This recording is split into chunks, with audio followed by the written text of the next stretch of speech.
Hi, good morning, everyone. It's my privilege to invite all the participants who joined us today on behalf of Priya 10 to 19, the Star Adolescent Collaborative and Martha Farrell Foundation. My name is Ram Arvind, and I'm a Senior Program Officer with Priya. And I'm delighted to co-convene this learning circle with 10 to 19, the Star Adolescent Collaborative. At the onset, I want to thank all the participants who have joined us today for what we believe is an important intra-civil society conversation around reimagining working with adolescents. As the pandemic swept through India, adolescents were greatly impacted by the abrupt withdrawal from school, social life, outdoor activities, being pushed into domestic work, besides the fear of contracting infections and subsequent impact on their well-being, as more cases of domestic violence and abuse were also reported. So directly or indirectly, the stress they were subjected to was seen to impact their mental health, and in some cases, even affecting the nutrition and their dietary patterns. So the development experts were of the opinion that few months of pandemic have already undone decades worth progress made with respect to adolescent health, especially sexual and reproductive health. They've also highlighted the immediate need the government, the private sector, and the civil society and the donors to make sustainable investments towards ensuring that existing progress is sustainable and not compromised or lost to the post-pandemic environment. The role of civil society in avoiding a relapse becomes critical. So hence our aim today is to bring up a discussion under different aspects of adolescent health and to draw up a roadmap for civil society to engage with adolescents going forward. So in the previous few months, we have all read or heard about the challenges faced by adolescents as well as civil society organizations. So through this learning circle, we will re-establish some of the challenges that were shared with us and build on further from there. So we at Priya, Dasra and MFF are passionate about working with youth and the adolescents. So in its 40th year now, Priya is a global center for participatory research and training based in New Delhi. Our work is focused on knowledge building, policy advocacy, and capacity building with the overall perspective of making democracy work for all. So Priya has a long tradition conducting participatory research together with indigenous and under-resourced communities to improve their health conditions. The 10 to 19 Dasra Collaborator has been working since 2017 in the state of Jharkhand and centrally to bring youth voices to the forefront. And our partner Martha Farrell Foundation supports interventions which are committed to achieving a gender-just society and promoting lifelong learning through youth-led campaigns, training and development programs, and scholarships and fellowships to develop new knowledge in the domain. So hence, on behalf of all our partners, we are glad to invite you to this learning circle. So we are joined today by some participants who have done exceptional work with adolescent interventions in different parts of the country and across social and cultural contexts. So we look forward to hearing your views today. I'll give you a brief about this learning circle. So we have divided it into two sections. So in the first section, we would like to hear from our speakers from a thematic perspective about how it was to work with adolescents in the post-pandemic environment. Suppose that in the second half of the learning circle, we will explore adolescent health from a broader perspective, where we'll open the floor to all the participants to take the conversation further to explore pre- and post-pandemic environment, as well as digital interventions. So I'll now hand over the floor to Shailja. So Shailja leads the 10 to 19 Dasra Adolescents Collaborator, providing strategic direction and overseeing operations, partnerships, and financial management. We look forward to hearing from all of you about your views on adolescent health, and we hope it will be an interesting session going forward. Over to you, Shailja. Thank you. Thank you so much, Ram. Thank you, Priya. I want to thank everyone at the Dasra team also. It's great to see some of you here. partner organizations. A lot of you are familiar faces. We've worked with each of you, and you have, I know from the past conversations we've had, that you all have also been part of these kind of learning, listening, gathering, sharing circles. This is an effort in the same line. Like Ram said, we are no experts here as Dasra. It's about bringing together partners to talk about relevant issues and topics. I'm not going to take up too much time, but I want to thank Priya for writing to us, approaching us and saying, can we partner? We love to partner as a collaborative. It's in our terminology that we are a collaborative and we like to collaborate. And the entire idea is that to be able to, as civil society organizations that are first and foremost dedicated to our constituents, we feel it is very important to get over or emerge from the impacts of COVID in a meaningful way. We are going to be able to do it only collectively and with the participation of the communities that we work with. So the idea is to do whatever it takes to build on each other's knowledge, share, and work collectively as much as possible while trying to ensure that we are also, keeping contexts and hyperlocal issues in mind as well. So thank you very much, and hand it back to the facilitators. I'm excited about the conversation. Each of these have been extraordinarily learning and emotional, learning circles also. So thank you for taking the time and making the time today to be here. Back to the facilitator.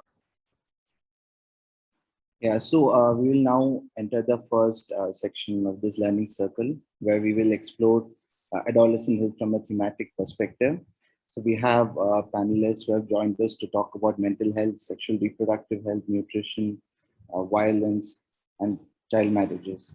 So I'll hand over the stage to my colleague, Dr. Anshuman. So over to you, Anshuman. Thank you, Ram, and thank you, Shailja, for setting the stage. And welcome everyone for taking out important time for taking out your time for this important conversation. As Ram and Shailja has just explained that why we are doing this conversation and what are the important aspects of adolescent health or adolescent's life we are actually talking about during this 1.5 hour conversation today. So we have a very wonderful panel with us to talk about sexual reproductive health, mental health, nutrition, violence, and child marriage. So they have worked since like decades on these issues, and they are working at the ground, and they're not only championed the cause around which they are working, but they also came up with like a especially during the COVID times, they came up with a very wonderful or innovative solutions to work with, not to work with adolescents only, but to help them to navigate through these difficult times. So not taking much of your time, I would like to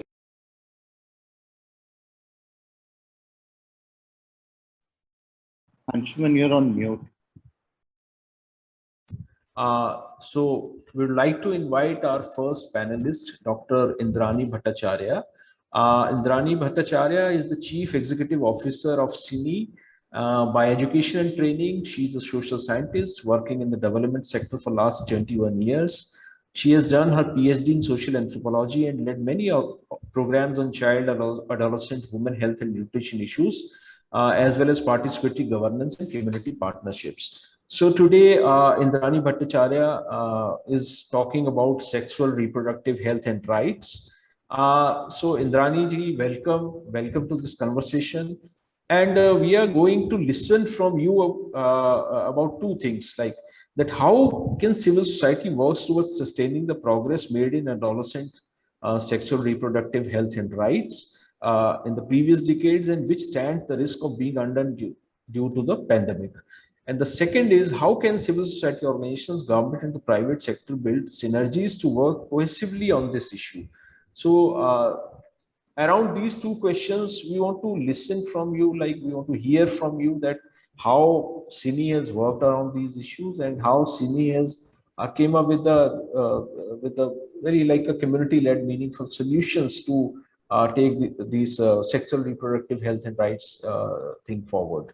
So for all the panelists, we have 30 minutes for this session. So we are divided this 30 minutes into 8 minutes for each panelist. So I would request to stick to your time. And I would also request all the participants to keep themselves muted. If you have any questions or you want to ask, you please put it in the chat box or Q&A. And at the end of the session, we'll try to respond to your questions as well. Thank you, and over to Dr. Indrani, please. Good morning, everyone. Thank you, Priya, MFF, and Dasra 2019 Collaborative for inviting me, and as well as inviting Sini to share this important aspect, and which is really affected by the pandemic. All of us we know who are working in the sector. So, so thanks for and also thanks for organizing this important discussion, which is much needed during this time. So yes, thank you for that. So yes, as you know that Sini is working in the sector last almost 47 years, and we started our journey on SRH, particularly for adolescents, in 2000. So that is almost over 2 decades.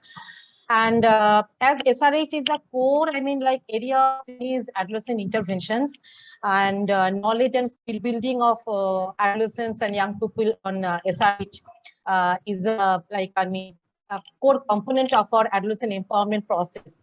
So we were really worried during 2020 March, April, when lockdown started, and our major concern was how we will reach to the adolescents, because we work in 3 levels. We work within the community. We develop our learning from the community. We share this learning to the system, as you were saying, Anshuman, that how we are working with the government and system. So we generally raise issues through our adolescents through to the system. We build capacity of system, as well as we do advocacy for strengthening this civil society participation within this overall adolescent development issues and space. So we were really worried, during that, when pandemic started in our country, and we immediately started discussions among our, program people in the head office as well as in different states. Sini works in 3 major states: Jharkhand, West Bengal, and Assam, for adolescent development programs. And we feel that we have to do a situational assessment kind of thing to actually know the situation, because that time lockdown was there. So and all these service providers were very much busy with the COVID related services. So no one there in the field for the adolescents. So we felt that, but we thought that we should do an immediate kind of situational assessment that we have done in partnership with Dasra, made in Jharkhand and Assam, among 5,000 adolescent girls and boys. So that report can be shared by the Shailaja, Samia, or Dasra team members. And same survey we are doing this year in West Bengal, Jharkhand, and Assam, mainly to assess the service gap in SRH, in mental health, and also safety and security of adolescent girls and boys in these affected areas. So that is my first point. And we also came from know both from the survey as well as from our field colleagues that focus is really shifted from adolescent programs to the COVID. So the programs, major programs like Rashtriya Kishor Swasthya Karyakram, RKSK, in West Bengal, Scheme for Adolescent Girls, earlier which was Sabla, now it is Scheme for Adolescent Girls, and Kannasri Prakalpo Convergence Program in West Bengal, and it is in all districts of West Bengal. So all these programs very much, it is almost closed, and everyone is busy with the COVID. So Asha, Anganwadi worker, ANM, who Annesha counselors who actually give services for adolescent issues, those service delivery points are closed, Anganwadi centers are closed, sub-center and other service delivery points are open, but though they were very much busy with the COVID, to handle the COVID situation. So, and also, I mean, these vulnerabilities of SRH, that was, I mean, like compounded with other issues like, one is that, I mean, the supply side is almost closed, like sanitary napkin, IV tablets, and immunization. So everything almost closed that time. And counseling through Annesha and FHC clinics. Annesha is specific for West Bengal, but FHC clinics in other state, that was also not functional because that was also closed. Those are also closed. And also the learning sessions by their leaders to the peers. Those, because physical spaces are closed, generally learning sessions happened in Anganwadi centers or schools, in other public, I mean, like health or public delivery points, public service delivery points. Those are, and also we saw that our, I mean, walking area in urban slums and in different areas, in rural areas, that the adolescents, they are living with the perpetrators because, I mean, everything was closed. So they are facing sexual violence within their own family. And there is no way to, I mean, to solve the situation because everyone at that time, I mean, the migrated laborers, everyone were at their home. So the situation is, I mean, really, problematic, and all of you know. That's why, I mean, this child marriage, I mean, increased because CINI also runs child line. So we get, I mean, information that child trafficking, child marriage, everything is, I mean, increasing, and teen pregnancy and unsafe abortions. So that's why we are, I mean, doing another survey this year to actually know the situation in terms of data as well as qualitative information. So this is the problem side, and it is across all geographies and all populations. But still, I mean, the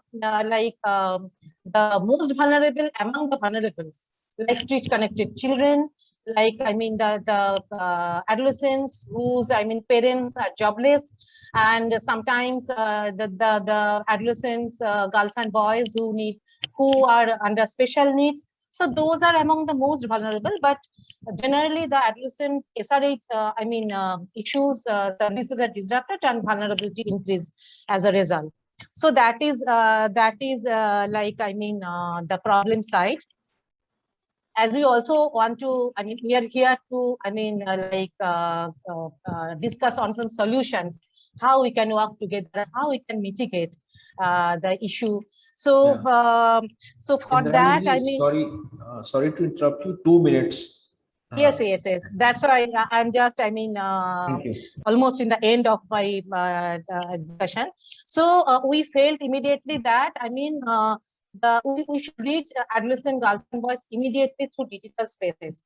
So we know that only, 7 to 8% adolescents have that, I mean, in rural area have that, I mean, like a digital access, and 16% in urban area. But still, we try to connect through digital spaces, and we have started creating safe digital spaces. We started training of adolescent girls and boys on how to make their digital space safe. And we have, developed some learning materials that we can, reach to them. We have started phone calls and also started WhatsApp groups among the adolescents, which is really, outcome is very good. And in these WhatsApp groups, service providers are also, there, like, Anganwadi worker or teachers or CDPOs at the local level to make, some ground rules for the groups. And also we feel that our staff also should be trained enough to handle this new hybrid model, because now we are doing the hybrid model. We have never closed our programs, but still in the lockdown areas, our field workers couldn't reach to the home. So we are also, building capacity of our own workers, and also, parents are also oriented on the new spaces, and virtual training sessions, even virtual exposure visits are happening for the adolescents. And we are sharing all this learning of CINI in last 1.5 years with the local government authorities like Panchayat and urban local bodies, and also with the decision makers like district authorities, DM, and at the state level, so that civil society, adolescents can get more space in this new normal situation to work more on SRH issues. And also, I want to highlight that SRH is not as a standalone issue. Mental health issues and other issues are very much interlinked, and child protection issues. So because Angan and other friends are there, they will talk more on that. So thank you for the time being. Thank you, Indraniji, for taking us through this, your wonderful work which CINI is doing. And we understand that there are a lot of problems which COVID has created, and the kind of the ways the civil society, as a civil society or organizations, the ways we have innovated and we have tried to actually reach out to the most vulnerable, that is important to discuss here. And we want to hear more during our later conversations that how these digital modes and digital participation, though you have mentioned that it is not like we are that CINI or any other organization, those who are actually using digital tools are reaching out to 100% population, but within the population they are able to reach how they are actually using that population further scale of these kind of interventions. So and you also mentioned rightly that these are all interconnected issues. This is not something like when we are talking about adolescent, and the themes we have picked today for discussion, these are all interconnected. And the second theme which we want to talk about is the mental health. And this is an important theme because COVID has created another level of stress and pressure on adolescents. So for this, we have with us Ms. Riya Sharma, Intervention Director from Sangat. So Ms. Riya she's a psychologist working in the areas of adolescent and youth and mental health. She is currently an intervention director at Sangat with the Pride Research Program, where she leads the intervention development of digital intervention for school-going adolescents in low-resource settings. Riya holds a MA in clinical psychology from Ferguson College, University of Pune, and she holds an MSc in global mental health from King College London and the London School of Hygiene and Tropical Medicine. So welcome, Riya, and we want to hear from you about the mental health. So as I said earlier, that during the lockdown, that most of the adolescents are actually going through this pressure, not only from within their families, within their communities, and as Indrani said, that there is a lot of violence and all those things are happening with the girls. So we want to hear from you that how you are actually dealing with this area, with the mental health of the adolescents, and how you would be able to reach out to marginalized communities, especially when there is a very low penetration of digital technologies with these marginalized and all. So it's over to you, Riya, please. Thank you.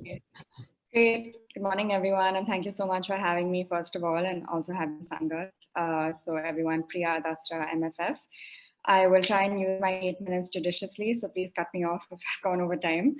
So I'll just start. I think everyone here might be familiar with Sangat, but I'll just do a very brief sort of introduction to Sangat. So we've been working in the field of mental health research essentially for 25 years.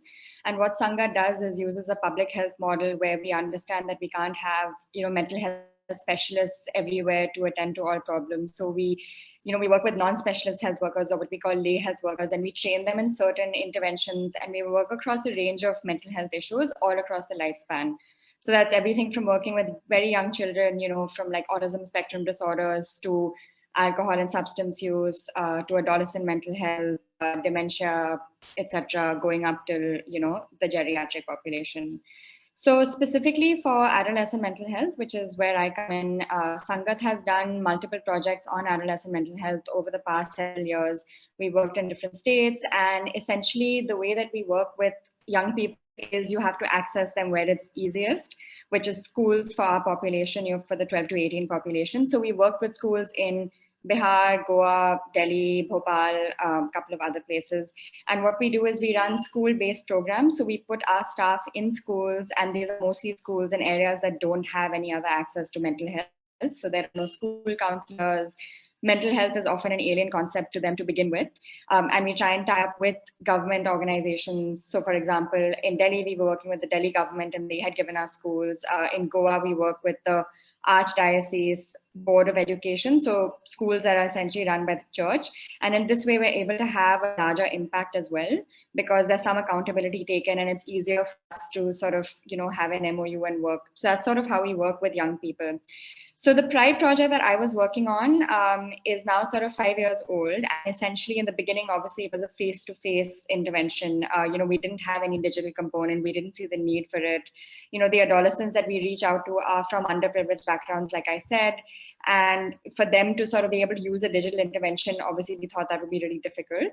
So we had a problem-solving intervention where we would work on not clinically diagnosable mental health conditions, by which I mean, again, like I said, we try and work in areas where you don't need specialists. So we would work on sort of the 70% of issues that most adolescents and actually all age groups face: stress, anxiety, symptoms of depression, anger issues, behavioral problems, and those are issues that we've actually seen flare up now a lot more in the light of COVID and the second wave. And I'll just touch upon that a little bit more. So we had our counselors in schools. Our intervention was extremely successful. We ran a couple of randomized control trials that showed that what we were doing was clinically significant. And then when COVID hit the first time last year, obviously we were not able to do what we did in schools. So then we did this pivot to remote working and to a digital intervention where we came up with an app. It's an education app, but it's game-based. And it was basically, it took people through a couple of animated characters and you follow these characters going through similar problems like what you are, and through their journey, you sort of learn on your own. So again, in the beginning, we did it like as a blended intervention. So there was a digital component, but our counselors were using it with students in schools. And when we shifted completely out of schools, we put everything online. So we had videos that sort of took the place of our counselors face-to-face, where we onboarded them onto the game. We had videos that sort of did mental health awareness. So we normalized it, because that's really important to do. We, validated any of their problems. We said, everyone is going through this. It's completely normal. If this is something you're interested in, please sign up. And the entire way of making our program successful, obviously we include parents and teachers, and we have to sensitize everyone and build awareness everywhere, because in order to reach adolescents, everyone else has to be on board, all of the other stakeholders, because they can't independently access our services. But it was very important to us that they referred themselves, that they themselves felt the need for a service like ours, because that would be the best way to keep them engaged, keep them coming back, have them follow through. And, when we did this in schools, we were sort of overwhelmed with the number of students that wanted to sign up. We really didn't expect that, but we had more students than we were able to cater to.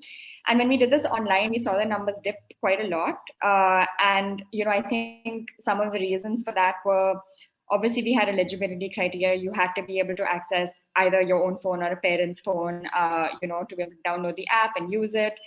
So we felt that maybe that was an issue. And also motivation, I think, even though they signed themselves up for our services, when you're at home and everything was completely online, all of our classes were online, we perceived that maybe having to use our app online as well could just be seen as another task for them to do. So we had motivational, text messages that we would send out. We had our counselors following up with them. We had, what we thought were fun animated videos. And we did have students that went through the intervention and with positive results, but digital uptake was hard. And now with school sort of not functioning at all, it's been really hard for us to reach out to students that way. So with the second wave of COVID, what Sangat has done for the first time, because normally, like I said, we work within the realms of a research organization. This is the first time we've directly offered our mental health services to the general population, including adolescents. So we started a telecounseling service under the realm of this sort of COVID-19 Wellbeing Center, where we have different resources, and this is, of course, open to all age groups. And to specifically reach out to adolescents, we've tied up with the DCPCR, which is the Delhi Commission for Protection of Child Rights. So during the second wave, they set up their own helpline where, that was just dealing with adolescents, and they had a lot of young people and caregivers calling in with adolescent facing problems. So we are now working with them where we will be, we will have our counselors reach out to these adolescents and offer them our problem solving intervention that we developed.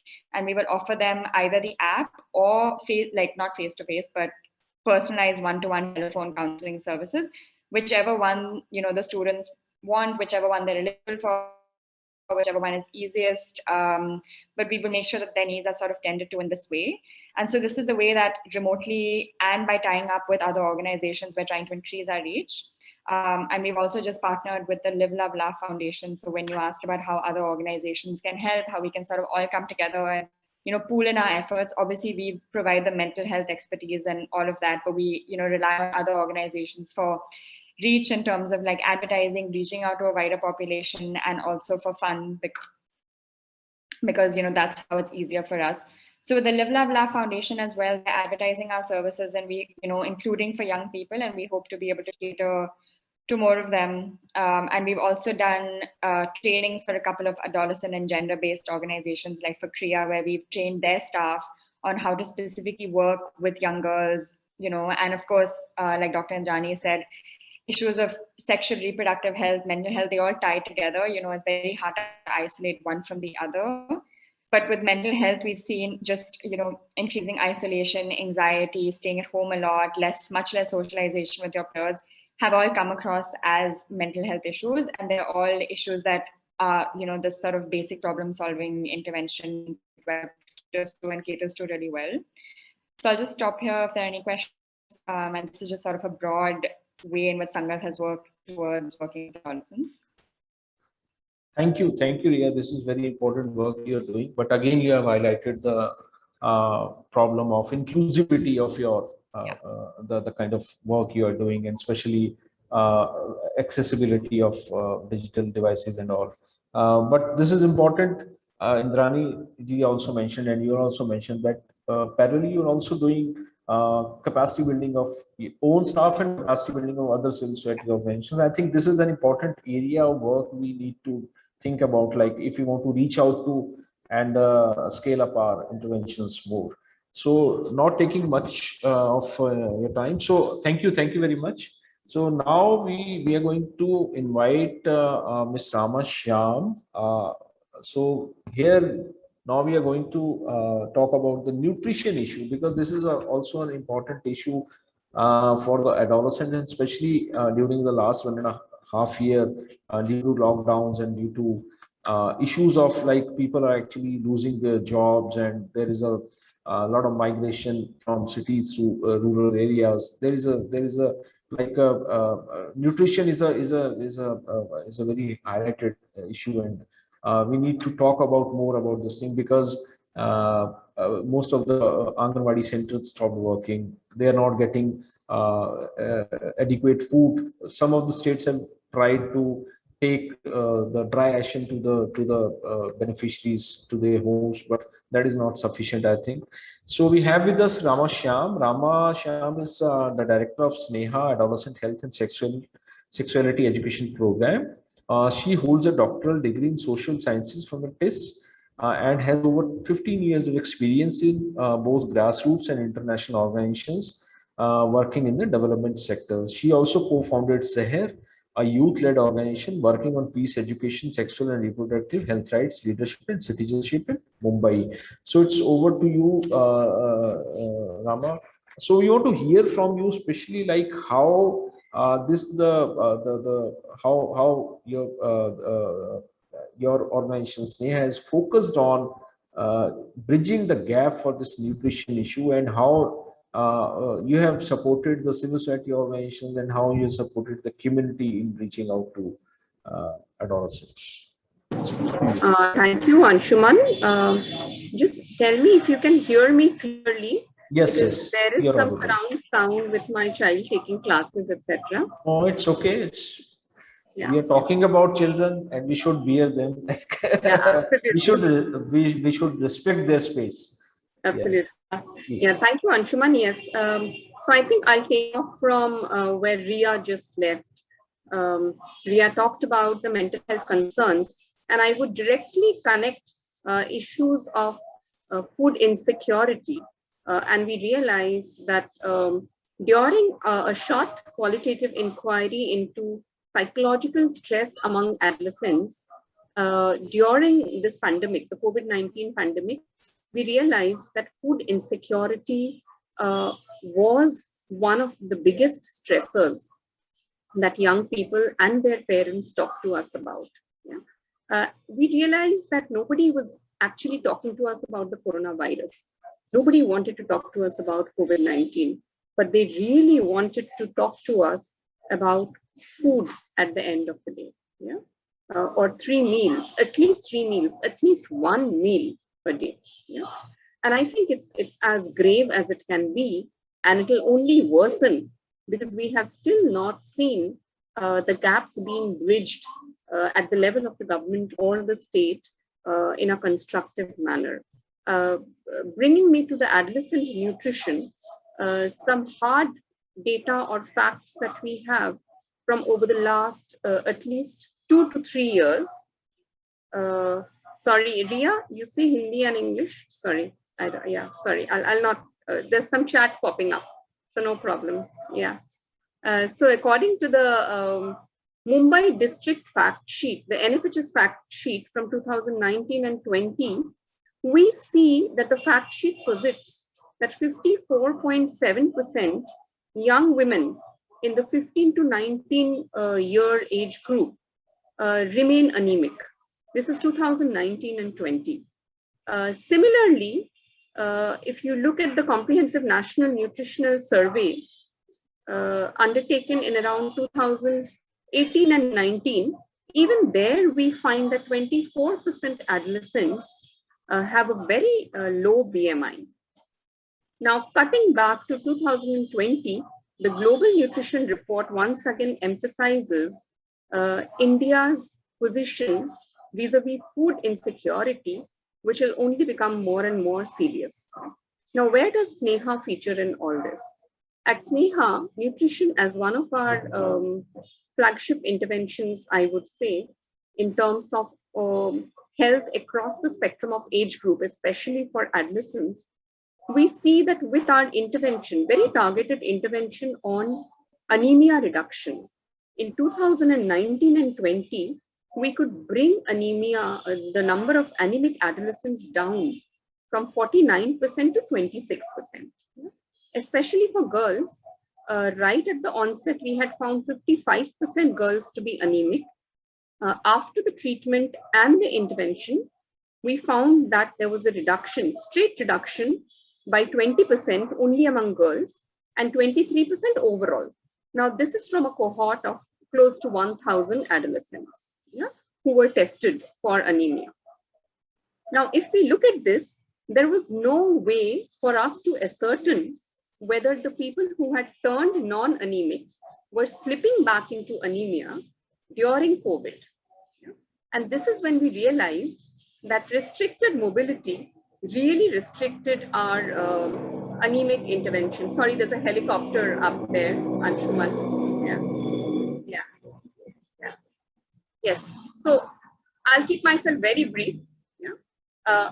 Going forward, we realized that to be able to sustain improvement in the nutritional status, we drew up standard operating procedures to carry out anemia testing during COVID. So we worked with the public health posts. We figured out how we could do it. We just decided to maintain social distancing. So earlier, when we would have 50 young people coming together for an anemia camp, this time we had 5 of them coming together at one given point in time. But nevertheless, we were very sure that we had to carry out the tests. Yeah. Fortunately for us, we saw a huge fallout of all the interventions that had happened over the past years. So we saw that though the Mumbai district fact sheet laid 54.7% of young women to be anemic, in our intervention areas, we found that 34% adolescents were anemic and 38% among girls. Yeah. Nevertheless, we still had a population of over 30% who were anemic. Yeah. This was also the time when I think Dr. Bhattacharya also talked about how we had no Sabla, we had no THR, we had no schools with midday meals. So what did we really do? We pursued up with the Public Health Department to get an RKSK pilot sanctioned, especially at least for the Dharavi Sion link, to pilot the implementation. All of us know that the RKSK program has not taken off in urban areas. Yeah? We had been striving to do this, and finally we have sanctions from the Public Health Department as well as the Sion Hospital, who are partnering with us on this. Yeah? We went back to the health posts and resumed adolescent health services. We insisted upon weekly IFA tablets. We insisted upon deworming tablets. And we are right now advocating for an additional vitamin C supplements for the adolescents. Along with this, we started working on the PDS front.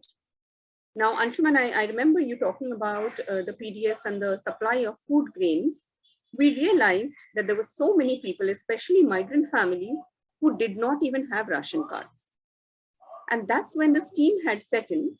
And the scheme had said that one can procure rations, dry rations, even if it is gehu chawal, you know, at least on the basis of Aadhaar card.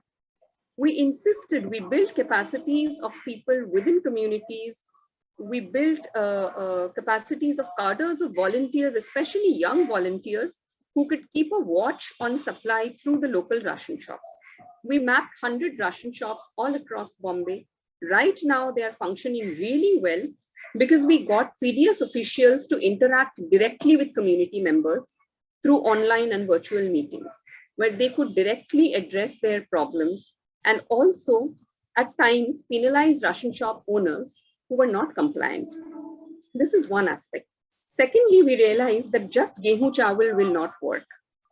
That's where we consciously curated dry ration kits. We figured out which are the high protein components. So can we add soya chunks? Can we add Rajgira laddu? Can we add ragi, rajma to the dry ration kits? Yeah. Can we really add kala chana?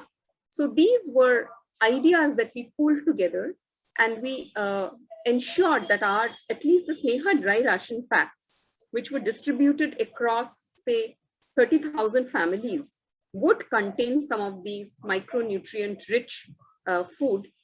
Also, we insisted upon including sanitary pad packets as part of all our ration packs.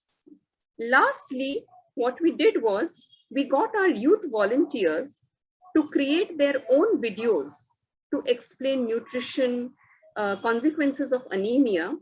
And those videos were circulated among parents and young people. And now we have young volunteers who are themselves conducting physical sessions on nutrition counseling in their own neighborhood. Lastly, the last thing that we did was we realized that it was a big challenge for young people to access online sessions. So we have now started a smartphone library, which is on a rolling basis. So we have youth volunteers in the neighborhood who hold phones which were purchased through donations. Each one phone can cater to 5 families. So right now we have around 30 to 40 odd phones which are catering to between 150 and 200 families, for them to either use these phones to address crisis. They can either access helplines in cases of violence, etc., even to call 1916, the MCGM helpline, or to attend sessions on nutrition, mental health, whatever support they require. So these are some of the ways in which we addressed the gaps in nutrition. There is a very long way to go. We need to work much more because we know that after the second wave, loss of livelihood is at an all-time high. So I think there needs to be some level of policy level intervention or lobbying or advocacy in all our collective efforts. Thank you, Anshuman. Thank you, Rama, for these wonderful innovations, or I would say that reaching out to the most vulnerable through combination of various inputs and how they have got benefited out of that. And I think this is a very thoughtful exercise. Many of the civil society organizations has done that, reaching out with the kind of nutrition package, which is very thoughtful, contextual, and culturally or sensible, so that people can have adequate nutrition. But I also like this your idea of that youth volunteers are doing their videos and they are actually working as a peer educators though other government programs and government schemes, especially the RKSK and adolescent-friendly health clinics are not working adequately, especially in the urban or in the informal places. Thank you, Rama. So we'll again have a next round of discussion. Then we want to listen more from you about the digital participation and how they are actually doing it. So now we have Nandita Pradhan Bhatt with us. So Nandita is director of Martha Fell Foundation, where she is responsible for program delivery and management of the foundation. She heads the gender programs in PRIA and has over 25 years of experience in the space of gender mainstreaming and inclusion. She has trained over 20,000 employees across more than 40 national and international organizations and has over 2 decades of experience in training informal and formal workers, government officials, and college and university going students in prevention of sexual and reproductive health at workplace. Welcome, Nandita. I want to hear from you because of your experience and because of the kind of work Martha Fell Foundation is doing. So what are the gender-based violence and adolescent health, and what roles and how civil society organizations or community organizations actually dealing with this situation, especially during the COVID times? It's over to you, Nandita. Thank you. Thank you. Can you hear me? My network is a little iffy. If you're not able to hear me, just text me around. We're in the same building. Thank you so much to Dasra, and wonderful to hear everybody's experiences. What Rama was saying really echoed what we went through as well during the pandemic, the second wave as well. Food insecurity was uppermost agenda, while in the first wave it was, oh, I'm locked at home. Second wave, it was food insecurity and the increase in violence in homes because of. You're not audible. Are you not? Am I not audible? Yeah, your voice is breaking. Some of us can hear. Yes. Okay, so it might be okay. Okay. We work, Martha Fell Foundation works with adolescents on issues of, gender discrimination, gender-based violence. And we also work with domestic workers on the issue of sexual harassment at workplace, as we do with other formal institutions as well. Largely the study that Priya has also done currently on, adolescent health of adolescents was actually focused on the adolescent health issues of the children of domestic workers. So, when domestic violence is increasing in the homes of domestic workers, their children who are also in those homes are witness to the violence and also sometimes experience, the violence. We have narratives, lots of narratives, anecdotal narratives, lack of data again, but we have them all, how it increased and how it impacted the children as well as the women living in those homes. Which is why we too, Rama, went into this time relief, and which is not the work that we do. It was because we know that the stress of not having food and not, as domestic workers, not being able to provide for food was going to create stress and anxiety and increase in violence in the home. So I would love to touch base with you after this as well. As we know, the roots of, gender-based violence lies in, our attitudes towards practices of, the roles and responsibilities, limitations, privileges, and opportunities that come with expected, gender norms, gender roles. It is to do with power. It is to do with, with control. It is to do with lack of informed consent. And, because of the nature, because it is to do with, power, of course, children, who are younger, it's assumed have less power, so less voice. So lack of reporting. So, Dr. Indrani did speak about how, the reporting increased during Childline, during the pandemic through Childline. But we also know that how the difficulties of accessing, services such as helplines and childlines, because of lack of access to digital technology device. So when you speak about, going online when it comes to trainings and awareness, we experienced, when we especially, because we work on issues of, addressing gender biases and gender-based violence, we had to, think about the content extensively. What is the content? Because as it was before pandemic, when the children came away from their homes to us, to a safe space where they could have these very, uncomfortable, sometimes difficult conversations in very safe environments, we were now wanting to have the same conversations while they were at home. Perpetrators of violence are around them as well. So how do we, have the same conversations with these young people while they are within their homes? How do we tell them that if you do experience violence, reach out to us? How do we do that? So I think as a group, as civil society, I think we need to,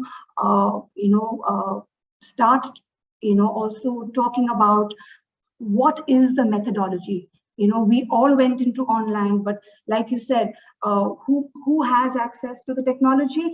And when they do have access to technology, what are we telling them? Are we doing our bit and, having the session and then leaving them with a backlash? How do we manage that backlash? Those are important questions that we, as a group who do capacity building on gender awareness, support services, we need to be mindful of these things. So those are some of the things that we, experienced and we learned through the pandemic. And then, we all know that adolescents are very uniquely impacted by, gender-based violence. It is, like I said earlier, it's about their age, the lack of power and experience, and perceived lack actually of an experience, because we feel at many times that they wouldn't know, they wouldn't recognize. So as civil society, as facilitators of change, as those who are working with young people, with adolescents on issues of gender-based violence, how ready are we to listen and learn from adolescents themselves? Who is identifying the different ways that adolescents experience violence? Who is identifying for adolescents where adolescents are being harassed? Where are they experiencing the violence? Are we doing it for them, or are they doing it themselves? So I think for us, a little bit of a shift, perhaps, in saying that how do we facilitate the shift of power, perhaps, or shift of viewing the situation, and the language that we use when we say gender-based violence, when we say gender, who do we mean? When we say girls and boys, are we not including many other children who should be part of this?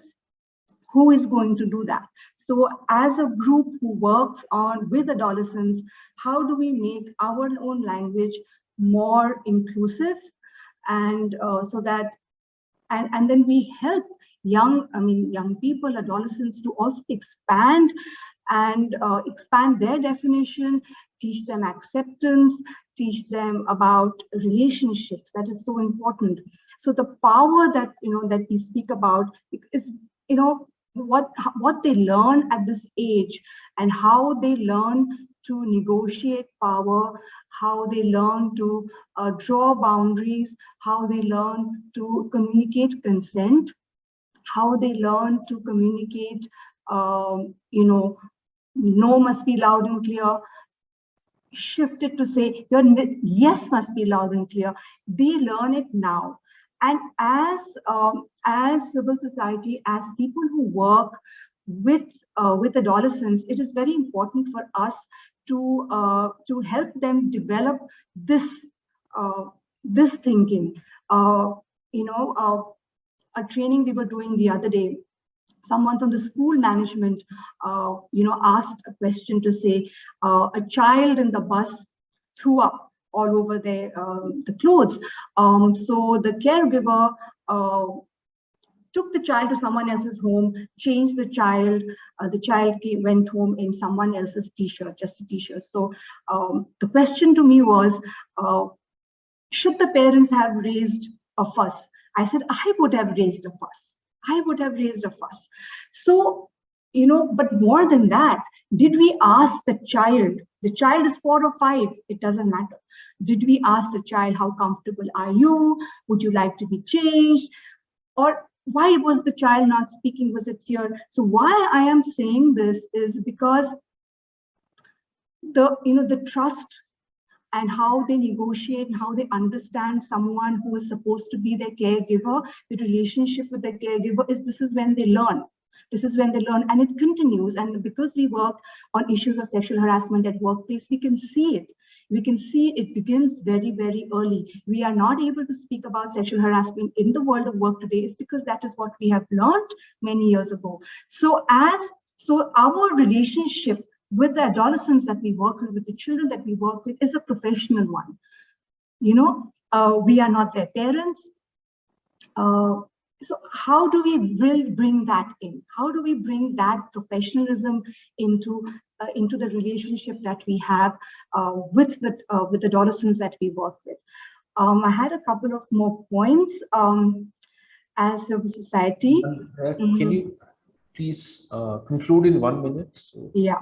Thank you. So there is an urgent need of a model which is defined by adolescents and young adults based on their lived experiences, which focuses on adolescents defining and identifying themselves, what the threats are to their safety in the current scenario, whatever it may be, whether it is during migration, whether it is in their home, whether it's in their school, whether it is in society, or whether it is being within the space that you have provided for them, which you think is a safe space, which focuses on adolescents themselves, defining and identifying the threats, contributes to the sensitization of institutions, how institutions learn to listen.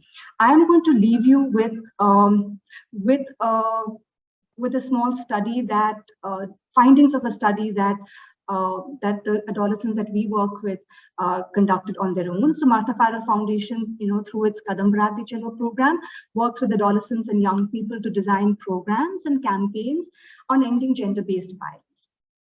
During the pandemic, of course, we went online. It was fascinating for them to be connected with children across the country, for us also to be there, and we all learned as we discovered and interacted how to do this. But they went ahead and they conducted a very fascinating assessment with their cousins, their friends, their people in their communities, urban and rural. 127 friends they spoke to, and I'm going to share some findings from that with their permission.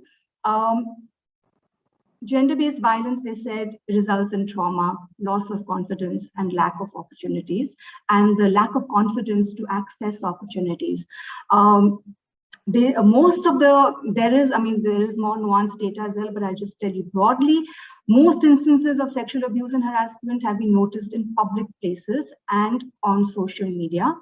77 out of 127 adolescents have witnessed or heard of abuse in the streets and public transport, while 49 had experienced predatory behavior themselves on digital platforms. Sexist rhetoric, such as comments on clothes and body type, was one of the most visible forms of sexual harassment that adolescents were exposed to. 102 out of 127 adolescents said that they were aware of such instances happening in the immediate neighborhood. They were often blamed for their choice of clothes and provocative behavior. Silence and stigma around violence was one of feeds into the abusive cycle. And 55 adolescents reported that girls who speak out or wish to speak out are further blamed. While half the participants believe that legal systems should be stronger, 96 out of the 127 adolescents were of the opinion that people's mindset has to change for change to take effect. So this is just, broadly some of the data that they brought out. I would be happy to share the data with you and take the conversation forward in the next segment. Thank you. Thank you, Nandita. And you may like to share this report, link of this report in the chat box. So Nandita has brought up very important component, that how we are actually engaging with adolescents, and are we speaking their language? Are we getting what if we are doing some research? So what kind of research? How we are engaging with them? During this pandemic, that the most cases of gender-based violence are actually happening within the closed doors, within the community, within the houses itself. So how we are reaching out to them, how to tackle those, and how to deal with those power structures, power relations within the families, within the community. So that is, I think, an important component. And the most important thing which Nandita talked about is their narratives, their stories, and how to help them to actually build that kind of level of confidence, so that they can come forward and talk about what is happening with them, what is happening around them. And next we have Ms. Shravanti Ghosh. She's the program lead of from Angan Trust. Angan Trust is based in Pakur in Jharkhand. And Shravanti Ghosh has been working as a professional in the social development sector for more than a decade. And she studied education and psychology. So welcome, Shravanti ji. And you're talking about like child marriage. And this is an important area where actually after this pandemic has further created a lot of like challenges for the adolescent, especially adolescent girls. So may I also request you to be slightly brief in your conversation, so that we can. Yes. Thank you. Yeah. Thank you, Anshuman. Thank you, everyone, and good afternoon. So very quickly, I think already Indranidhi and all the other experts already talked about adolescent space, their situation in the pandemic. So we will talk about from Angan Trust what is our experience of working in this space and like time when child marriage is concerned. So like it is, we all know that like this health related issue like that crop up in the time of COVID is not like, it's interconnected, and any crisis for that matter has long lasting effect on the like socio economically disadvantaged community and population that we work. And so therefore obviously like the kind of loss of life, livelihood, displacement, violence that this community especially women and children face in this, it has to happen, like what we are doing with them, what action we are trying to take is actually like most importantly there is a component where we actually need to work with them as from a preventive perspective. So I will talk about that, like how we built on like when we were working with the children, how our preventive action, like as we work on prevention, worked with actually helped. So that is something that I'm going to talk about in my segment. Of course, like we talked about like child marriage, and when we are considering that and the situation, we all know that in India, like 1 of 3 global child brides are from India. So it is and it was always there, and obviously pandemic has its impact on that, because what we are also hearing from all of you, the voice of adolescent is now distant because of their isolation, because they are not directly connected to many, like it's difficult for them to connect with their safety network, school, peer group, as well as like the system that works in the community is overburdened, and obviously the schools are shut. So in this situation, I think also if we look at this disadvantaged families, like those who are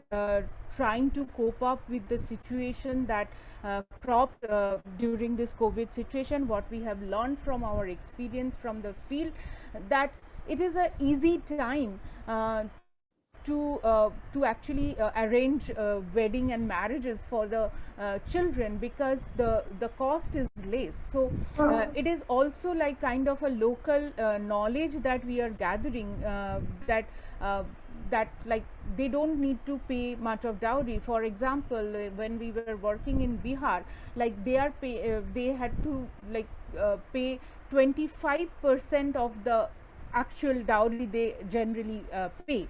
So and then there's less guest. So obviously for them, and also a perceived thing, pseudo protection, that okay, it's a less burden for the family if we arrange the marriage for the girl of our family. So in this context, I think how we worked on that is like basically we worked on the, building social capital, which is obviously so even if we are hearing from the adolescent and their participation is important, it is also difficult and challenging to entrust all the responsibility on the adolescent to prevent harm. So we need to actually activate the social network around them, which is a safety network for them. So our investment was on this building of social capital, which has lot of local language, which helped us to understand the context of the story. So and obviously like therefore Angan work with the local community volunteers who has knowledge, who has expertise, and to understand the risk of the community, so that therefore they can respond to the situation. So in communities across 6 states, what we have seen that 93% of this community volunteers got information from other stakeholders and allies to prevent child marriage in the community. As well as like what we also understood from this, that this building social capital also helped us to understand who are the allies, who are the stakeholders that we can work with so that this child marriage can be prevented in this situation.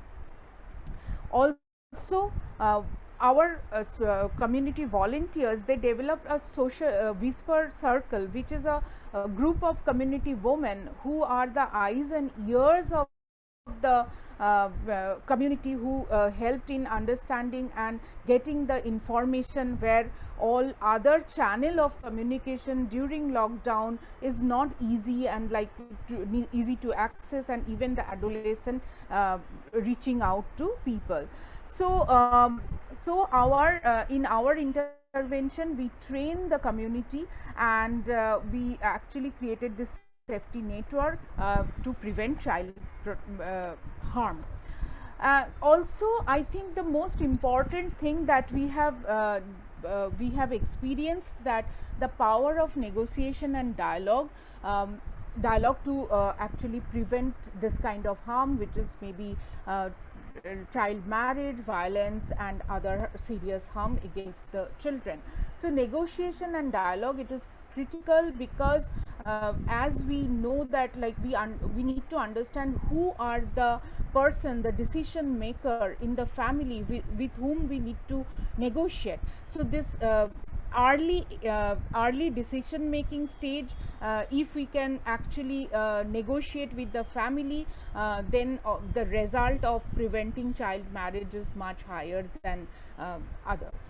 And also I think it is important to say that like increasing agency and empowerment of the girls, and opening up channels for the girls to reach out, as I already mentioned, and we all know that adolescent and young girls, it is not easy for them now without school peer group to communicate and self report.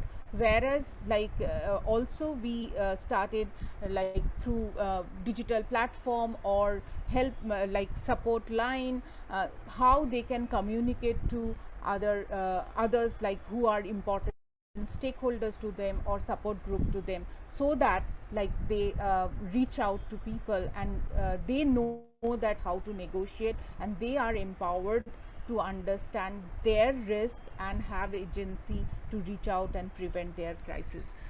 Therefore, I think also we worked with lot of traditional and non-traditional local stakeholders to prevent child marriage, because as our community volunteers closely work with panchayat members, Anganwadi workers, ASHA workers in this space, also like as I mentioned, the group of women as Whisper Circle or SHG members, they helped to understand the risk of the child and negotiate with the family. So they became the influencers to talk to the families and prevent child marriage. So building social capital,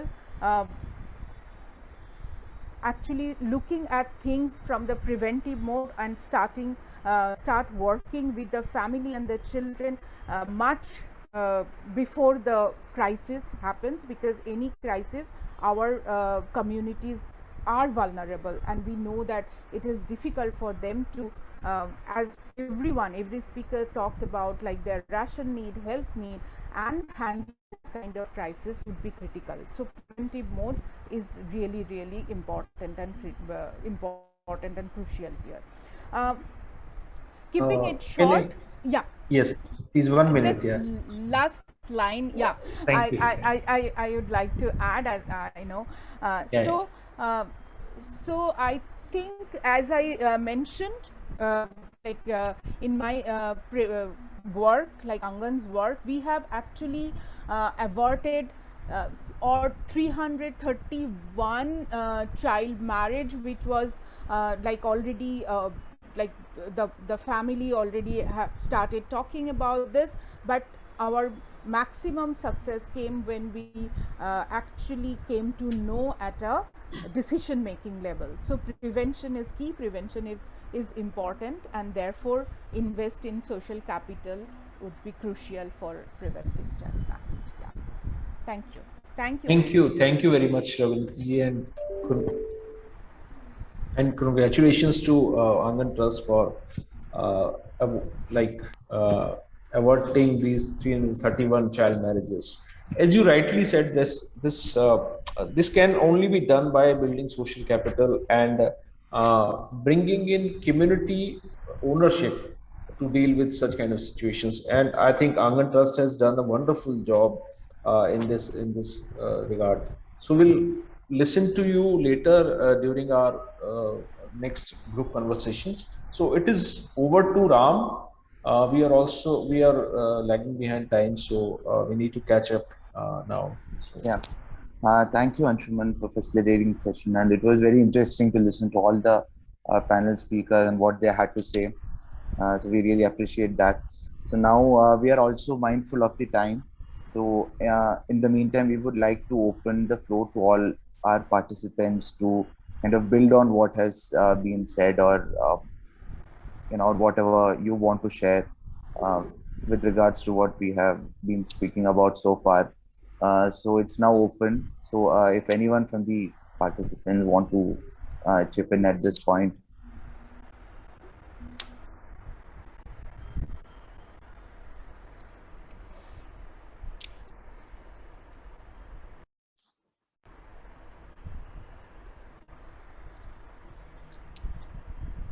Sure, let's so Udita, if you want to step in with your questions on digital intervention, so I think maybe we can have those questions up. Sure. I think some of you have already touched upon this topic a little bit. We are all aware that the pandemic has significantly impacted our on-ground programs. I think, and when the first lockdown happened last year, a lot of the programs were almost immediately put on hold and the others had to quickly adapt. And for a lot of organizations, this was like leveraging digital technology was a new thing for a lot of organizations on ground. And so we had conversation with a few organizations and we figured that a lot of organizations that sort of started digital interventions before the COVID-19 crisis struck had a bit of a head start. And the others had a lot of catching up to do into holistically integrating it because it was introduced in a rush. And Dasra did work on a report. We started working on a report last year and we released it before the second surge came in. It's called the Buffering Now report, which captures learnings and insights from organizations about the role of digital interventions in supporting on-ground programming.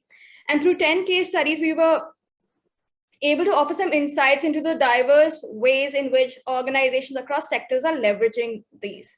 And so my question is more to understand from this group now, how has your organization leveraged digital tools and technologies to support adolescent health and well-being during the second surge particularly? And if there are some recommendations that we can gather here and that we can share back with the rest of our network to sort of learn from. I would really encourage organizations who've not had a turn to speak so far to go ahead. I do see a hand up there. Yes, Lena. Hi, good afternoon. I'm working with Mamta Health Institute, which is based in Delhi. Actually, I would have to move out very quickly in another 10 minutes for a meeting. So I would just like to share our work in terms of reaching the adolescent health, the adolescents and the peer educators based in Uttar Pradesh. In terms of the COVID-19 pandemic coming in last year, a small team of Mamta working in Uttar Pradesh and the national team here, we partnered with WHO and the Ministry of Health and Family Welfare.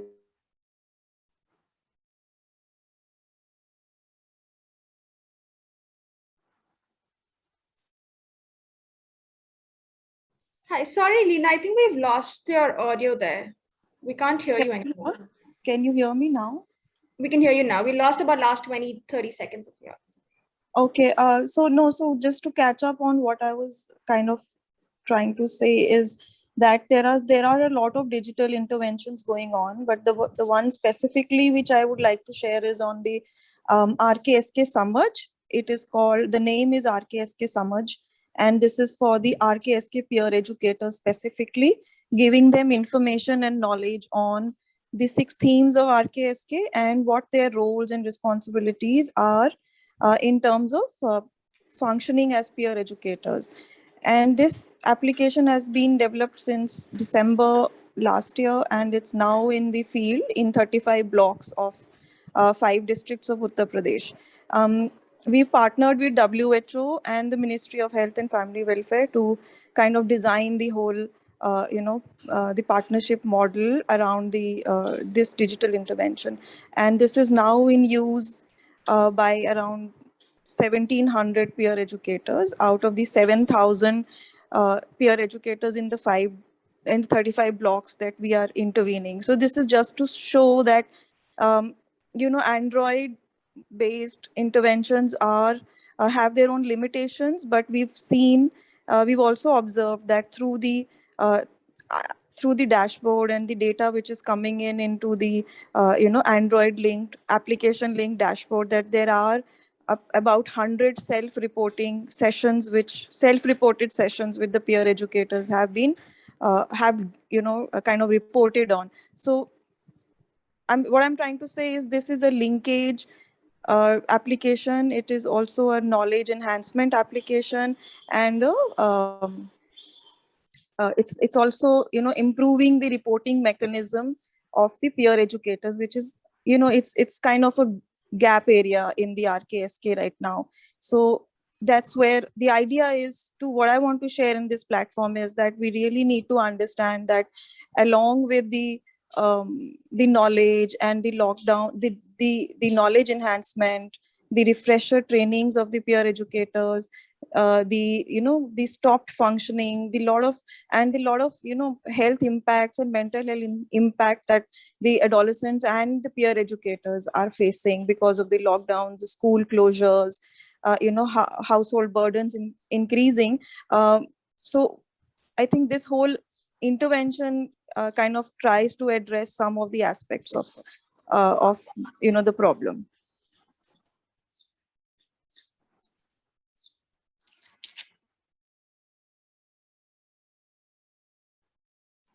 Yeah, thank you, Leena, for putting forth your points. Anyone else? If there is anyone else who wants to speak.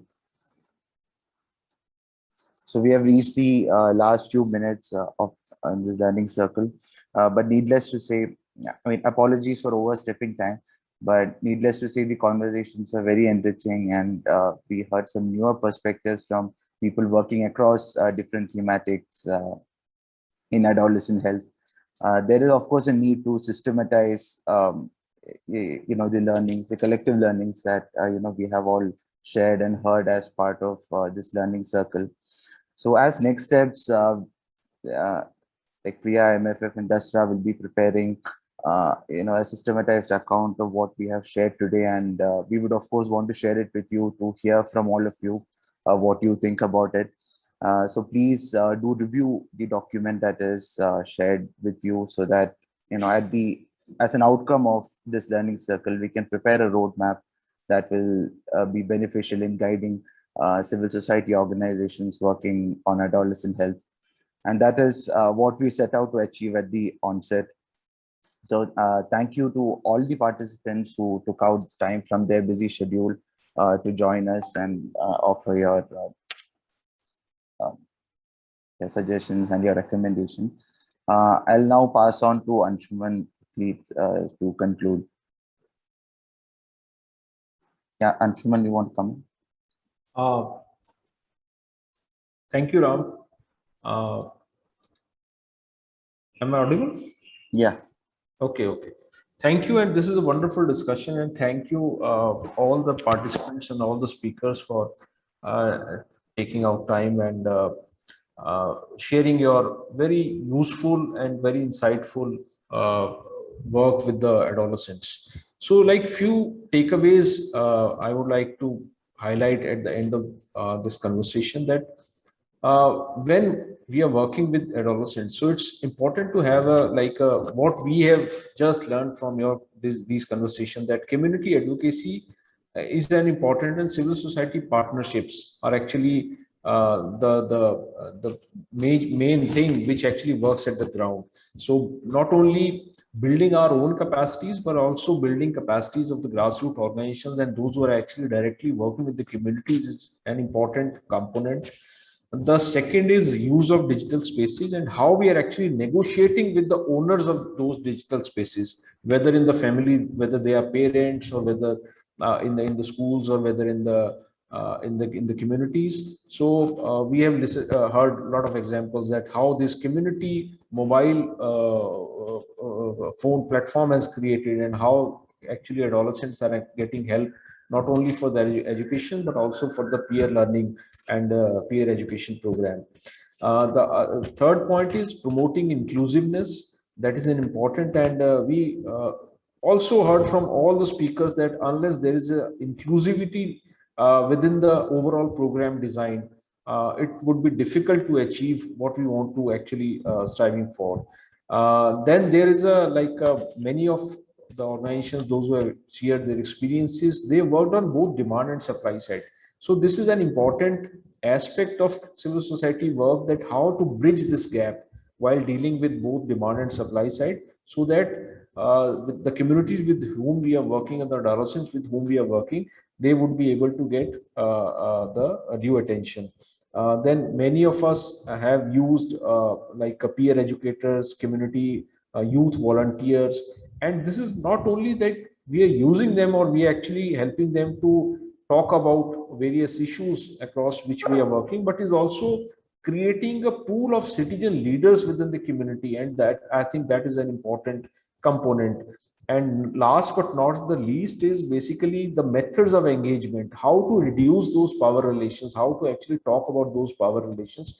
So various methods, various tools, various participatory techniques we are actually, what other organizations are using while working with adolescents is an important component of this entire interventions. So this is what we have actually gained from this conversation, and thank you very much to all of you. And I would like Samiha from Dasra to put a vote of thanks. I don't have a lot to add, but thank you everyone for joining the session. And we've had a really insightful and a very meaningful conversation. And would just, I mean, though this is the end of the conversation, we'll keep having more such learning circles and also speak to everyone and try to understand the perspectives to frame a better strategy going forward. Also, we have a few minutes. If anybody still wants to add something to the conversation, we saw a few hands up. So if anybody still wants to add something, would be happy to sort of hear out.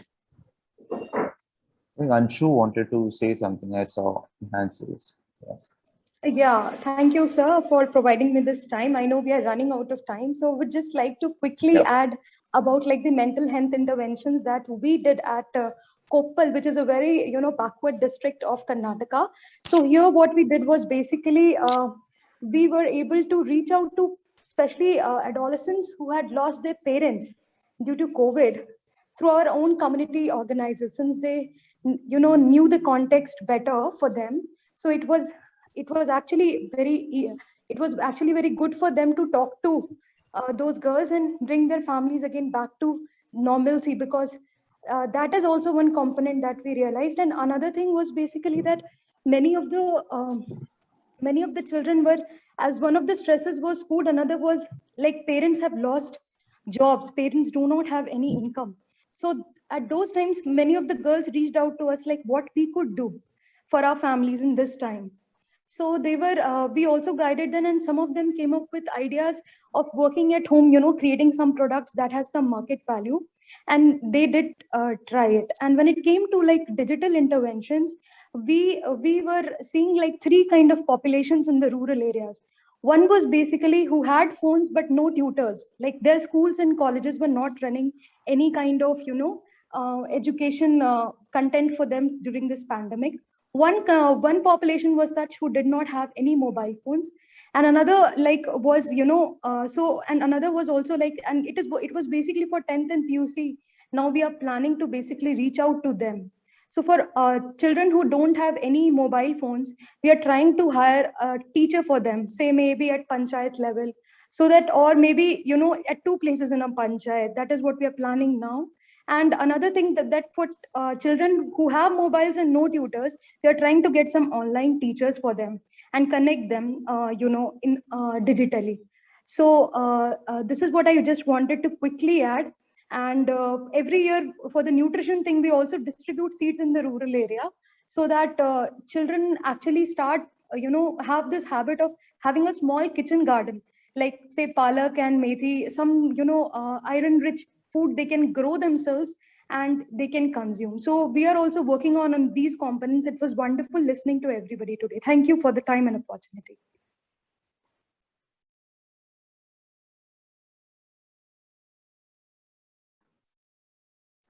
Yeah, sure.